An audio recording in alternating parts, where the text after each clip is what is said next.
էլի որոշել ենք անցնենք շաբաթվա կարելի է ասել կամ մեր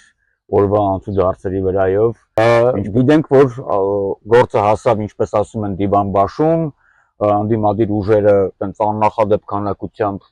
ուժ 7 ուժ դիմեց սահմանադրական դատարան։ Հայկյան ոչ մի բան չի ներ 2008 թվականից Լևոն Տեր-Պետրոսյանից ուժեղ չլնեն, էլի կներեք։ Մոտ մտածում եք գորակ ամոթ Վահագը նեղվի դրանից, գնա տուն ասի ախպեր։ Չէ, Վահագը չի նեղվի, դա չի հարցը, Վահագի նեղվելուն է արդեն անցել, հա։ Այո։ Տեսել ես ընդդիմադիր ուժերի ներկայացած պատգամների ցուցակները։ Չէ, չգիտեմ։ Նա էլի խնդրում եմ, էլի ես առանց ոչ մեկի անուն տալու գնա առաջինից մինչև 50, նայ մի հատ մարդիկ կան, որ ստենդը խոսում են, որ լավա գոնե պատգամավոր դառնան, գոնե կգնանք բաների այդ այլ երկիր գործողումների ու լավ, ինտուիտիվ զգում եմ, որ Նիկոլետ այդ խոտկանյոմը անելու։ Գիտես, պարզ դարձավ, որ